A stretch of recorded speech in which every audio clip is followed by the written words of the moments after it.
To me, the 300-year vision has been a really important framework. When you ask yourself what's going to stay relevant and meaningful and actually leave a mark over the course of 300 years, it forces you out of transactional, short-term tactical thinking into really visionary, impact-driven, long-term thinking. What are your thoughts on where should AI enablement sit in terms of main accountability and main driver on the executive level?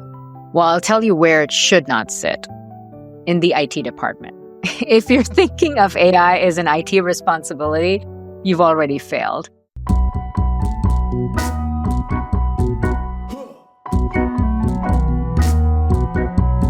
Welcome back to Organized Chaos, the podcast where we help founders and HR leaders navigate the wild ride of scaling fast-growing companies. Today, I'm thrilled to be joined by Nikki Barua, a true powerhouse in the world of entrepreneurship and transformation. Nikki is the CEO and co-founder of Flipwork, an agentic platform that helps companies reinvent work for the age of AI. She's a serial entrepreneur with a track record of building globally recognized businesses. From bootstrapping her ventures to championing the human side of technology, Nikki brings a wealth of insights that I can't wait to dive into. So let's jump right into my conversation with Nikki. Nikki, welcome to the show. Thanks for inviting me. I'm thrilled to be here. No, of course. I mean, after our first conversation, I kind of had to invite you on the show. It was so interesting. I'm like, if Nikki has to come, I'm sure the listeners are going to have a lot to learn from her. So, Nikki's starting, when we first had a conversation, your journey from the corporate world really to becoming an entrepreneur was really special, and I thought it was really inspiring. So why don't we start there, telling the listeners a bit more about your story, and maybe what was that, critical moment in your career that really made you decide that, hey, I want to take a shift from this corporate life and really forge my own path into entrepreneurship? Yeah. Well, my journey into entrepreneurship was really inspired by my mom in so many ways. I was born and raised in India, and my mom started her business when I was barely 3 years old. And, back then it was very uncommon for a woman of her generation living in India to actually not be a housewife and build her business from the ground up, completely bootstrapped. And over the course of 40 plus years, she built a pretty sizable business. And I got to, have a sort of front row view of that journey, of what it really takes. Not the glamorous story, not all of the headlines and all of that, but actually, what does it take? The amount of hustle and grit and tenacity and, a sense of purpose and contribution that it takes. And so it stoked the entrepreneurial fire in me pretty early because of that. And so I always had very big dreams, and I believed that America was the place that those dreams would come true. And so at the age of 21, I made my way here to the US and really embarked on pursuing those big dreams. But of course, when you're new to a place, everything is foreign. You don't know how to navigate through a whole lot. You don't have any access to resources. No helping hand, no one opening doors for you, and certainly no money, to invest in anything. So I started off my corporate career, and it was incredible grounding, because what it did for me was take me from someone who was this immigrant kid who did not understand business etiquette or know how to build business relationships or had any kind of network. And it helped me develop all of that through my corporate career. But because I was always so entrepreneurial, it also allowed me to, I was able to take bigger risks than a lot of people do in their jobs. We tend to kind of stay in that safety zone of I've got a good job and a good paycheck. I don't want to do anything to screw that up. So I'm going to, keep my head down, work hard, and not take any risks. Because I was wired differently, I constantly ran to the fire. Even as a corporate employee, I was always the one who was signing up for tough assignments, the failing projects that required rescuing, and kind of the things that were super scary to get into and completely new areas. And so that helped me advance in my career, at a pretty early age and advance pretty quickly. And the way I looked at my corporate career was I looked at all of the skills I would need as an entrepreneur. How can I get experiences in that? Whether it was thinking about strategy or marketing or sales or product development or management skills, hiring and firing to finance, legal, all of those things. I gained all of that experience. And, the tipping point of walking away from corporate to entrepreneurship really happened when I realized innovation was so slow in how big companies do it, right? Like it's a great idea, but then So irritating. yeah, but it's so linear and slow and obsolete. And I remember the very last innovation program I was working on. It was a massive multi-million-dollar project, and it took 3 years. And by the time the product launched, everything was outdated on launch, Yeah. right? And I was like, there's got to be a better way. And I kept looking around to see, is there a better solution? There wasn't. And that was sort of that moment where I was like, well, that's the reason for me to step into the arena and build what I want, create the change in the world that I want to see. And I made the transition at that point and stepped into my first entrepreneurial venture. There's a lot that you said there that resonates with me because I also come from a family of entrepreneurs. And to your point, it's like you're bit by that entrepreneurship bug early on. And to your point, I think something I joke about with friends who've never experienced it. It's like you're a glutton for punishment as an entrepreneur. Sometimes you run to the right. You go and do the difficult stuff. There's a knack for it. But again, a lot of it is when you see, especially if it's your parents or close family members, and something which you mentioned, which I think is great. A lot of people who are doing entrepreneurship for the first time and don't have anyone close to them who's experienced it, they don't know what the real deal is until they get into it. And I've personally worked with so many entrepreneurs who were doing it for the first time. And throughout their journey, they're like, you know what? This isn't what I really signed up for. Yeah. I don't want to do this anymore. It's too much. I don't have a social life. My family's falling apart. I don't have friends, all that kind of stuff. It's lonely here. I don't like it. Even if they're successful, it takes a special kind of person to want to live that life.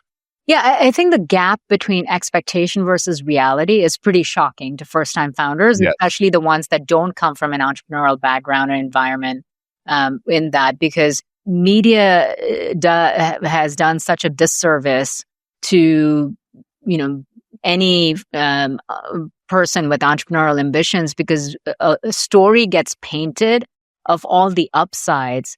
And yes. Even when the downsides are talked about, it's talked about in valiant terms, right? Like, oh, it's tough and you can be resilient and just don't give up and you'll be fine. Well, yeah, that sounds great in a headline. But you know what? Nobody talks about the reality of what it's like going through that. Try going sleepless 5 nights in a row. Try not knowing, even if you have a big business, that you can't put food on the table or you're going to lose your home or you can't pay for kids' tuition. The reality of that hitting, or that you're getting sued, or, suddenly someone embezzled money from your business, all of those things, that's not just a headline about resilience. That is some extremely painful moments. And often they happen consecutively. And if if the universe really has it out for you, they're going to happen all at the same time. It takes a very different kind of person to have the stomach for that much pain. And for me, after all of these years as an entrepreneur, but also seeing what, that in the best entrepreneurs, their threshold for pain is extremely high. If there was one quality I'd call beyond the big dreams, ambitions, hard work, and all of that, I'd say an extremely high threshold for pain.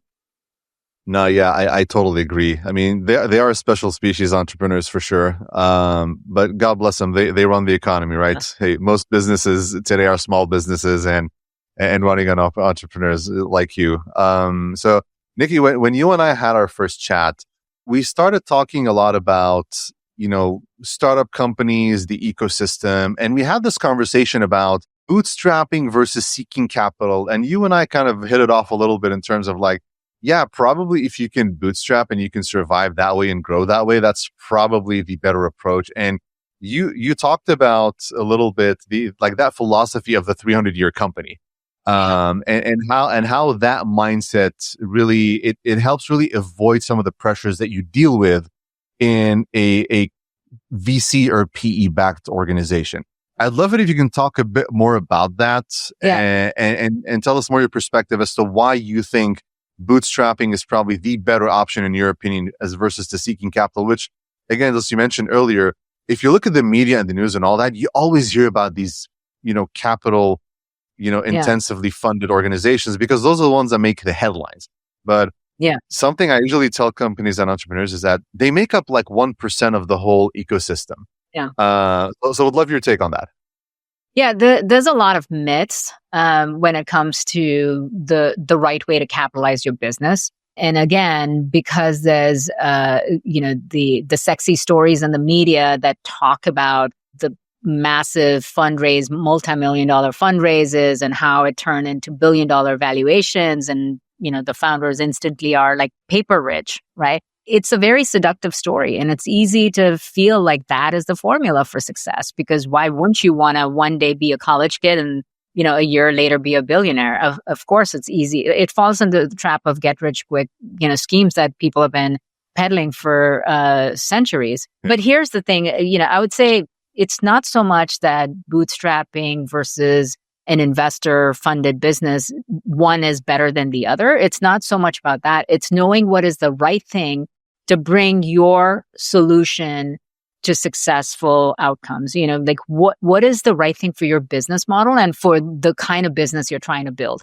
If your ambition was to build a SpaceX, there's no way to bootstrap that, right? Exactly. It's just not possible. If your ambition is to build a Tesla, no way to bootstrap that. There are businesses that are fundamentally capital intensive and require that kind of massive outlay of capital and the right investors and the right talent that you're able to attract. All of that goes with that territory. But the reality is that's not where most founders are.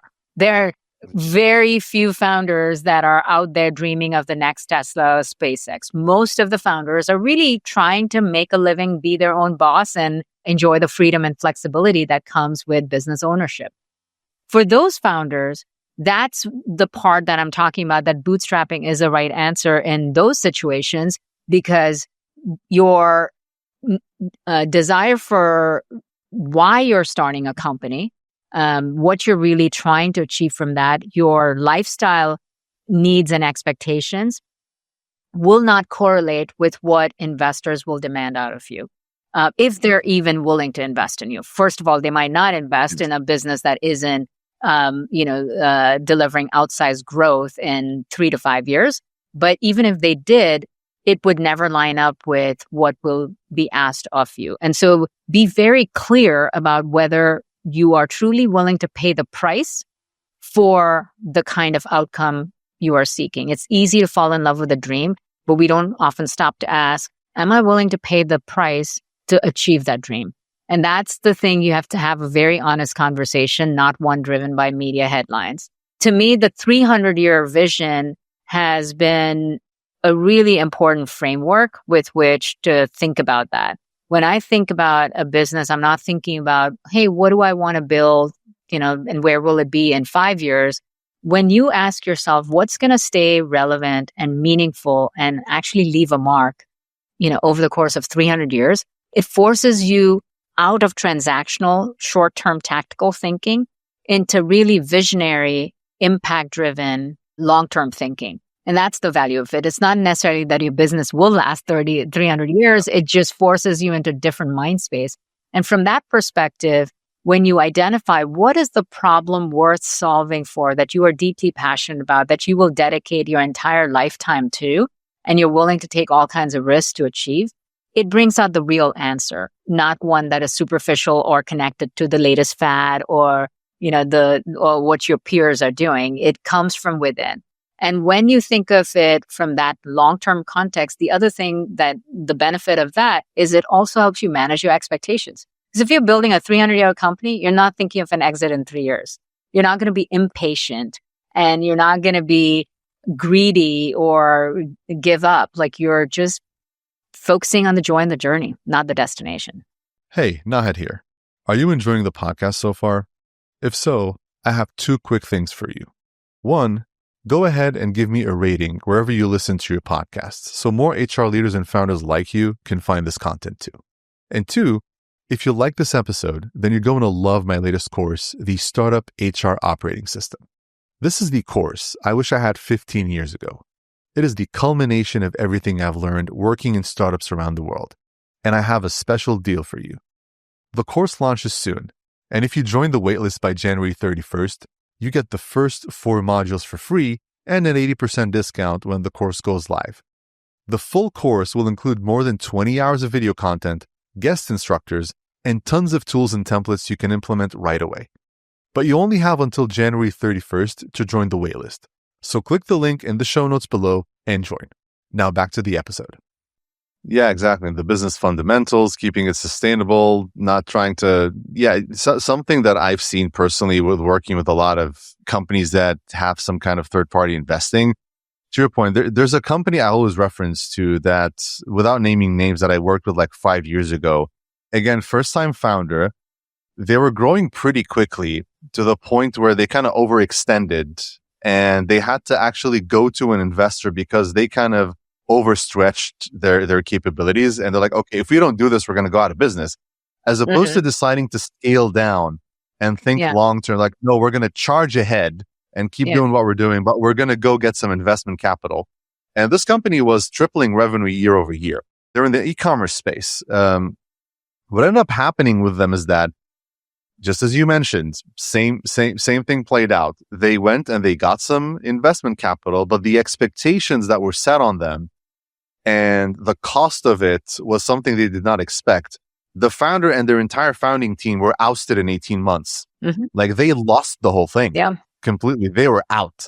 Now, of course, they made whatever they made from the acquisition and the exit and so forth. But at the end of the day, they lost the company they built just because they're like, this is us seeking capital is going to be the saving grace for us, as opposed to your point, no one's giving you free money. The expectations, an investor is in it to make a return as quickly as possible if they can.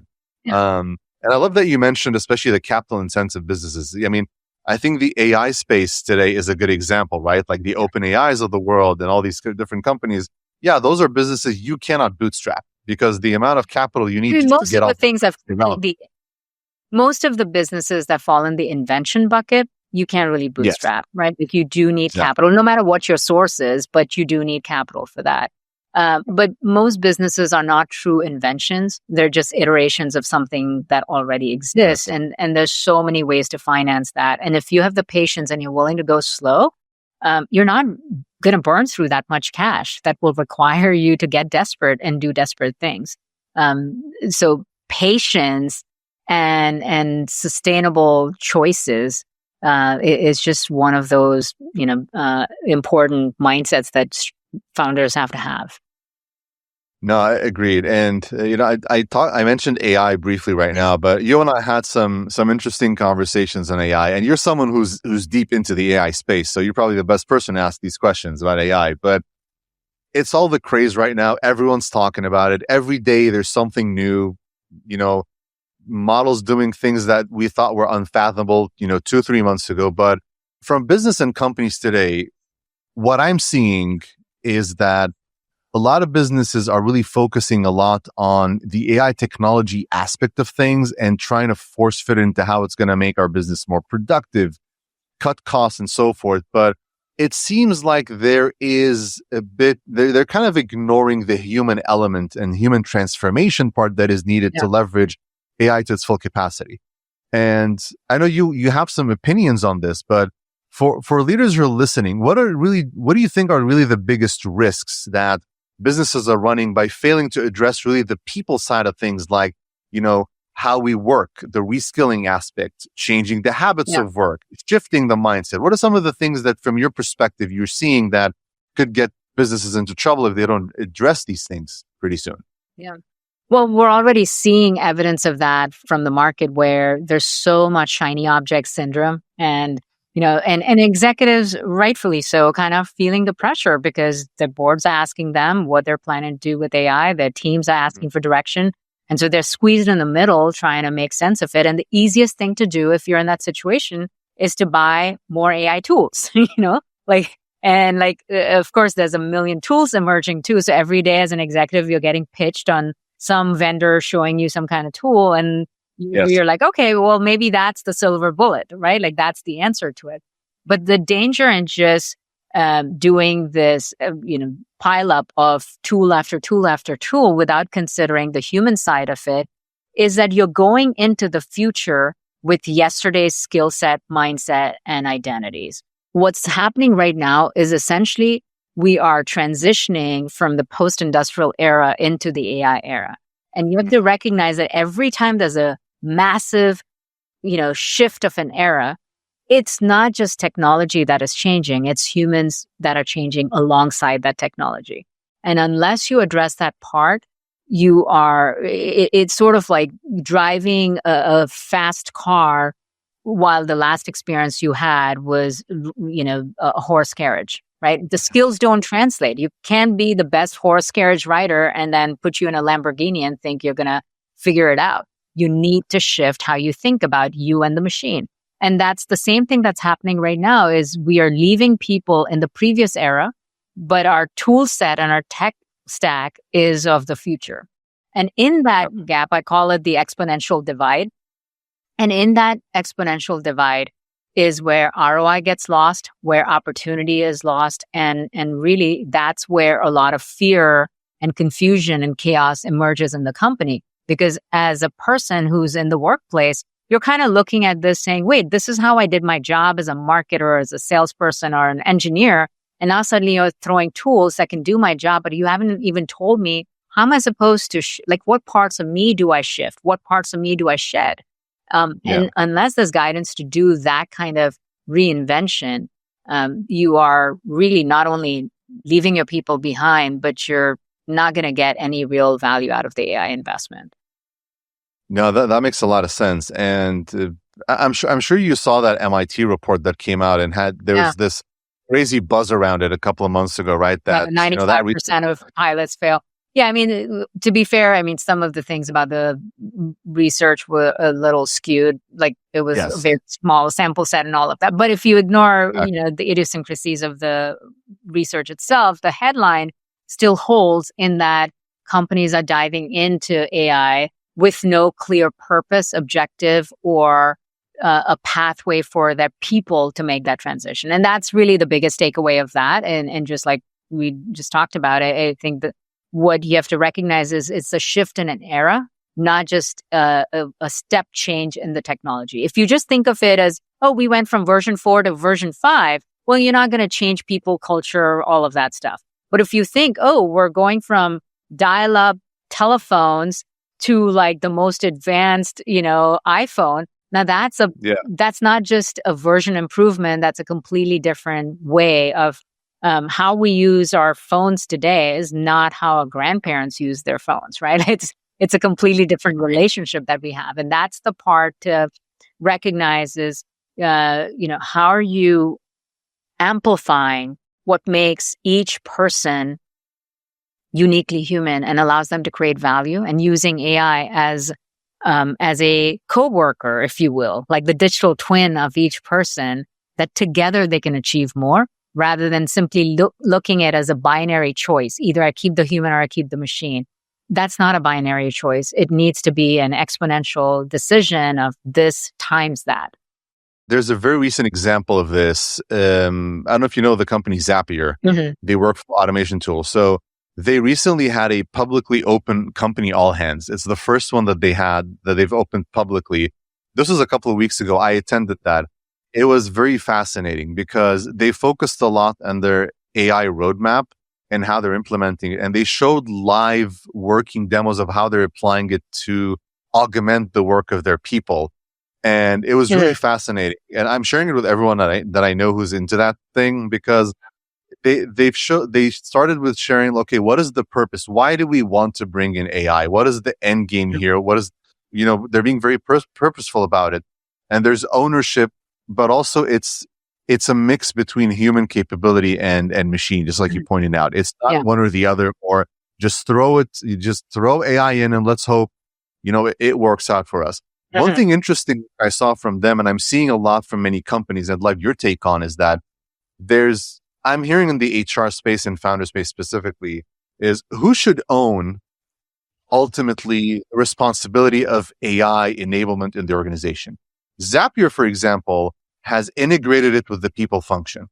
Yeah. Moderna, what they did recently, I don't know if you've heard the news about that one, Moderna, the pharma company, they pretty much merged people and IT under one function. Like, hey, human capability, technology merged into one function. Where do Yeah. you land on that? And what are your thoughts on where should AI enablement sit in terms of main accountability and main driver on the executive level? Well, I'll tell you where it should not sit, in the IT department. If you're thinking of AI as an IT responsibility, you've already failed. This is almost a daily conversation that I have with executives across the board. It is the most common question I get asked, by the way. We can't figure out who should own it. We know somebody needs to, but is it a committee? Is it this department, that department? And often part of the dilemma is because none of the leaders at that level themselves feel well versed or fluent enough to lead the charge for AI. And nor can you expect them to, right? Like if you are, the head of operations or HR, you're not a tech expert or an AI expert. So how can you possibly take responsibility for, creating the vision and transforming the company when it's not your fluency? So there's some real challenges in that. My personal take on it is that if you think of the future being, the future workplace is not just humans, but agents as well, where your teams are going to be a combination of human and machine collaboration together. That's what the workforce is going to look like. That's what's going to shape how productivity and performance and output and throughput change. And so effectively, that is the people function. Now, does it mean it's the same as a people function and the people leaders that we have today? Absolutely not. But it's a lot easier to build from the people function and fuse in the tech and AI capabilities and thinking into that, as opposed to going to IT and thinking of it as how do you build from IT to like an entire people culture, performance function. So I still believe, I think the future over the next 3 to 5 years, I think we're going to see massive evolution of the CHRO role, or people stepping into CHRO role that actually come more from a digital background. There's so much you said there that resonate with me. Funny enough, I published an episode, I think it was a couple of months ago, which had elements on, it was like the future of the HR function and how I think it's going to evolve. One of the things, and this is really coming a lot from the conversations I've had, and I'm someone who comes from more of a digital background. So again, it's becoming more common for the people leaders to really have some kind of digital capabilities, not just, being the typical HR people. But on the other end, you see, and this has struck me a lot recently, is that I've interacted with a lot of HR professionals within my community and other communities and just the network in general.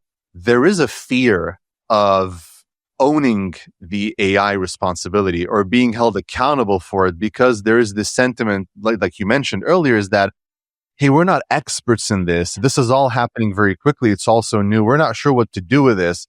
We'd rather participate, but we don't want to be leading the charge with it. And to your point, I think something you mentioned, which I think is going to happen for sure, and hopefully, I think it is going to happen, is that there's going to be a different type of people leader, which is going to be needed to succeed in the workplace of the future. Because those people who are going to remain static in the traditional HR, they're probably going to be phased out of the role completely, and shift job roles, shift industry, whatever it is they do. But they're no longer going to be fit for purpose, because the workplace isn't going to be humans only. Even today, it's not humans only right now. And that's the core thing to realize, is that when you think about who should be responsible, one of the exercises I have companies go through when they ask me this question is, well, why don't we think about kind of doing musical chairs, and let's put different titles in the role of the person who's the executive sponsor or the person leading the AI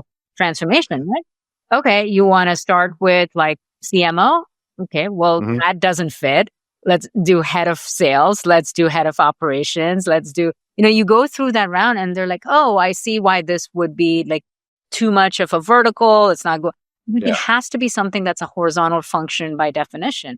And then, Correct. so technically you could say, well, it's this chief operating officer of the company. And in some cases, I have seen the COO kind of leading the charge. But if you think about, the difference between having the chief operating officer versus the CHRO in this role is, what is the real implication? It's not the tool usage. The real implication is unleashing exponential capability. And that is not only having AI as a worker, that's also how it changes your humans in working with AI. And that at its core is about the people function, even if you need different kind of leaders. And so many, unfortunately, there's a lot of people in those roles that have come from a transactional mentality, right? Yes. It's about compliance and regulations and, making sure the reviews get done on time and all of those kind of checking the boxes and the laws and whatnot.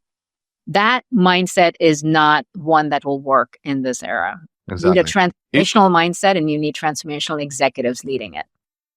No, and even a lot of that transactional work, especially in the people function, is starting to vanish. And I think it's going to almost vanish completely the next 3 to 5 years. I mean, right now, things that used to take HR people a lot of time to do, like building, a new HR policy and compliance manual and so forth, AI can spit out for you something which is like 90% accurate within a few minutes. And within a couple of days, you have something out there. So no, I completely agree. Something which I think you said, which from my end at least, is I think a big takeaway is, it's not about just tossing AI into the workplace and hoping that it's going to, shoot you up to the moon all of a sudden. It requires a fundamental shift in how you do work to really fully take advantage of what AI can do for you. Mm-hmm. Because otherwise, I love the analogy you gave about, if you're the best horse rider, if I put you in a Lamborghini, you're not going to be able to optimally operate it. Yeah. Same thing here. And where I've seen a lot of companies that I've been working with get stuck, especially in my world of the people world, is that some of the first questions I get asked is, how can we cut our costs in the HR function by deploying AI? How can we eliminate headcount by deploying AI? I'm like, you're thinking of this the wrong way. Because if you're trying to apply AI with the current construct, the current paradigm, then you are not fully optimizing the way you could work, right? Yeah. There is a world where, and something I've noticed that a lot of leaders aren't realizing, is that AI doesn't always automatically mean replacing people. Yeah. There's this, I think, and especially given the economic climate and some of the pressures financially that some companies are facing, there is this mindset that leaders are defaulting to, is that, how do I cut costs? And of course, the biggest cost, especially in a knowledge-based economy, is headcount, right? It makes up typically 70 to 80% of expenses. So I'm seeing that as a major, sticking point sometimes, where you kind of need to take them back. And I love that musical chairs exercise. I'm probably going to use that the next time I have this conversation. Yeah, look, if the only use case you can think of using AI for is to reduce headcount, then you're thinking very short term.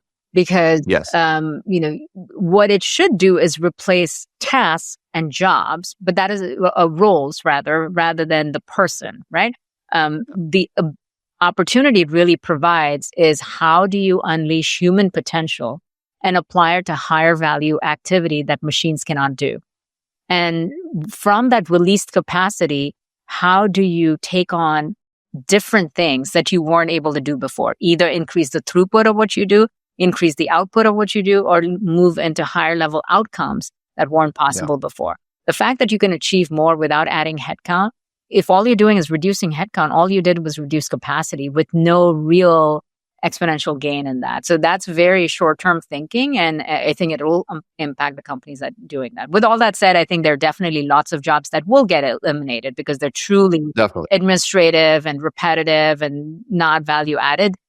Anyone that is in that role, yes, there's a lot of fear and concern about that, but holding on to that hope that you don't get eliminated, it's like saying, I'm, the best fax machine salesman, and I don't want that job to be gone. Instead, shift into what is the newest thing? How can you position yourself and prepare yourself for that instead of trying to hold on to the past? You will make more, do better, and have a brighter future if you just shed the old identities and expectations and move into the new world. No, I love everything you said there.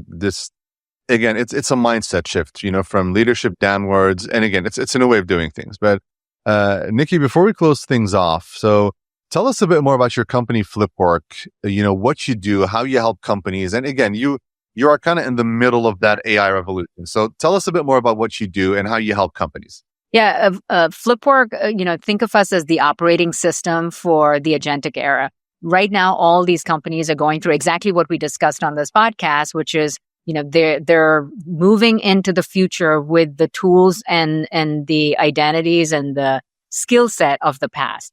And so that divide is what we help them close. And the way we do that is we not only kind of start with an assessment that helps them identify exactly where those opportunities are that are meaningful, that are going to move the needle on ROI and, growth and efficiencies. And then we work in deploy like 90-day protocols, like a 90-day sprint, where teams come together and really reinvent at the grassroots level what they need to do differently, think differently, collaborate differently, like change their processes and all of that, not improving from the past, but reimagining from the future. If you were to redesign the entire marketing function today, what could that look like? And then once we're done with that, that's when we actually build custom agentic tools and applications for them that take them end to end from going from where they are to where they want to be in just a 90-day period. And our ultimately, like what we're really focused on doing is how do we make every individual exponentially more capable? And as a result, every company more profitable, more high growth, and future ready. No, that's great. And again, it's goes back to a lot of the stuff that we've been talking about. So, Nikki, if anyone listening is interested in reaching out to you, working with you to sort of solve some of these problems we've been talking about, what's the best way to reach you? Best way to reach me is on LinkedIn, Nikki Barua, and then my website, nikkibarua.com. Certainly check out flipwork.ai, which is really also provides a lot of great insights and intelligence on the latest in the AI world. And that's great. And I'll include all those links in the show notes. So if you're listening, you want to reach out to Nikki, learn more about her work, company, feel free to do that. Nikki, this was a pleasure. And thank you for dropping all these points of wisdom about the new world of working. Thanks again for coming up, on the show, and love to have you again at some point in time. Thanks for inviting me. Thrilled to be here. All right. Thank you.